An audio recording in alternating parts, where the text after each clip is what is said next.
Once again, Professor Scott Galloway nailed it. He points out that it took less than 100 days for Donald Trump to have the entire world lose all the faith they had in what America represents. And with that, it's going to cost us. I want you to listen to this little segment here, and then we'll take it on the other side. Well, an insurrectionist who just did more to emasculate men than anyone in history. They will now have less buying power. They will now have a harder time picking up the tab or doing any of the things that traditionally, either as a provider, and I know you're right and talk a lot about that, being a provider and a protector is often associated with being able to pay for things. I mean, Donald Trump just made everything that we buy more expensive, and being a small business owner more out of reach and more difficult by making it harder to bring things in. How do you communicate the reality? I mean, and I agree with you. I mean, we threw in with a felon because things were too expensive, and now everything's about to get even more expensive. How do you solve for that?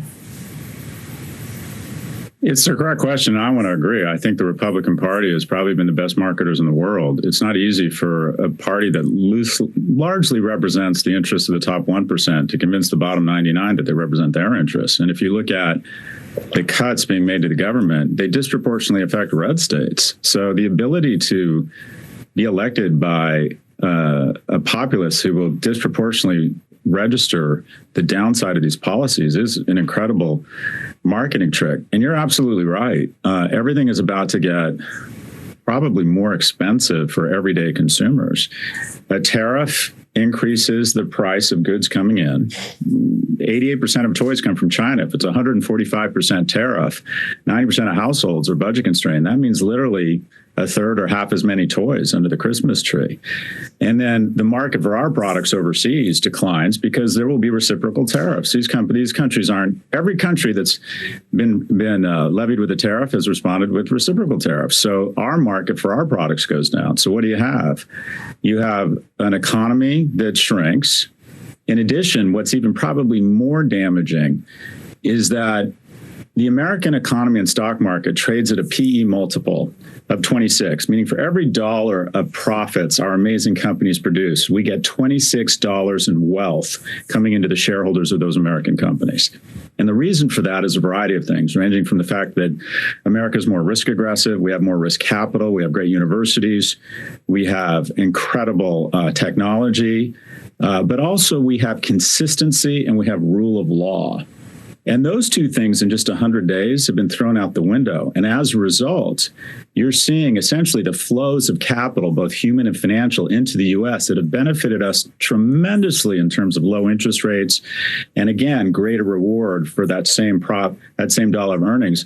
Those rivers have reverse flows. And for the first time in 30 years, we have the greatest inflow of capital into European index funds, and interest in investing in America from institutional investors is at a 40-year low, meaning the cost of our debt or to borrow money abroad and the value and the wealth created by our companies will decline. So not only are things going to get more expensive, but our wealth is decreasing at a pretty decent clip. We get $26 of wealth for every dollar in earnings. Japan gets 18, Germany 22, China 14. I think you're about to see those things reverse. What does that mean? If your company's doing really well, it could double its earnings in the next 4 or 5 years. But if we experience that type of multiple contraction, the stock price and the long-term wealth of a lot of consumers and households that are directly or indirectly dependent upon the stock market will see their wealth be stagnant or go down. This is kind of the worst of all worlds, an increase in the price of products and, generally speaking, the wealth and prosperity declining of American households. Now, he nails it. But one of the most important things that the professor said was that how can a party whose policies decidedly support the top 1% in all its values, support wealthy people, leave little for the rest? Let me be clear here. Both Republicans and neoliberals care more about the top 1%, period. But at least the neoliberals give the impression, and they try to make it clear that they are not going to simply throw it all to the wealthy. They at least leave some space for the poor and the middle class. And then, of course, we have the progressives that actually force the hands of the neoliberals to ensure that the poor and middle class would get otherwise more than they would if we just left it up to these centrists and Republicans and MAGA, right?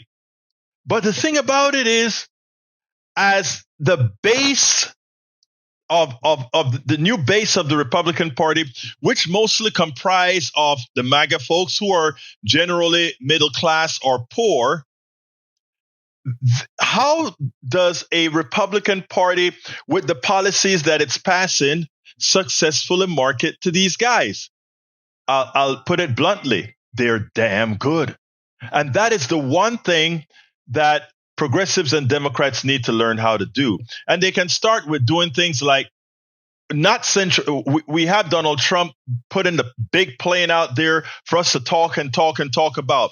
As I said yesterday, look, Donald Trump is a crook and a thug and got elected and got elected and the people knew who he was. So why should we concentrate on yet another thuggery, yet another theft, yet another? No, we don't need to do that.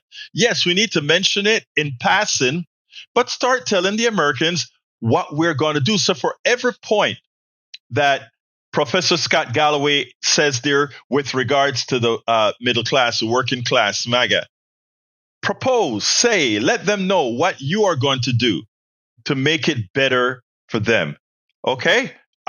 You're going to raise their wages. Their kids are going to be able to go to college tuition free. They are going to be able to get good health care no matter what. I mean, start telling and then tell folks how you're going to do it and the timeline that you're going to do it on. And guess what? People will eventually see it, but you have to do it. You have to get elected and make things happen. Not do what Democrats are famous for, promise the world, and then have to tame it down because your neoliberals and your centrists go ahead and completely sabotage what's going on. Are you listening to me, Mr. Manchin? Are you listening to me, Miss Cinema? That's what we're talking about. We spend a lot of time deconstructing the news, trying to parse it into a form that everybody can understand. We try to find those little nitpicks where it flies above the fray, etc. If you really like these videos that we do, I want to ask a big favor. Please go ahead. Number one, subscribe to our channel. And number two, please join if you can. Thank you so kindly for watching. Keep watching. Please remember to share. We must populate the entire internet with our progressive message, a message that we know is what most Americans say that they want. So help us, please join.